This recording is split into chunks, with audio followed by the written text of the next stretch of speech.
कंपनीतून एक गाडी चोरीला गेलेली होती आणि माननीय SP साहेबांच्या आदेशानुसार पोलीस स्टेशनला एक मोटर वाहन चोरीचं खास पथक आपण स्थापन केलेलं होतं.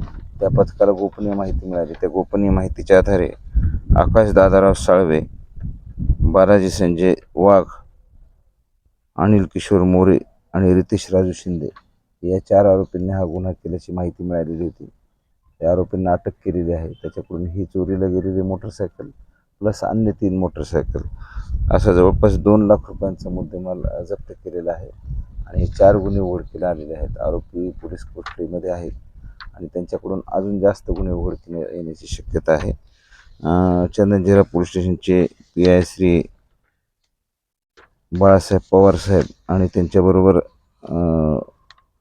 सहाय्यक पोलीस उपनिरीक्षक वेताळ, प्रशांत देशमुख, कृष्णा तंगे, रवींद्र देशमुख, राजेंद्र पवार, अभिजित वायकोस आणि चालक शेजूळ या टीमने ही कारवाई केलेली आहे. अजून जास्त गुन्हे उघडकीला आणण्याचा प्रयत्न करत आहे. सगळ्याच्या अगोदर काही गुन्हे दाखल होते आहे. या आरोपींच्या विरुद्धचे गुन्हे दाखल असल्याबाबतचं काय अभिलेख उपलब्ध नाही आहेत. यापूर्वी केले नाही, ते फर्स्ट टाईम ऑफेंडर आहेत अजून, परंतु यापेक्षा जास्त गुन्हे त्यांनी केलेले असण्याची शक्यता आहे. त्या दृष्टीने आमचा तपास सुरू आहे.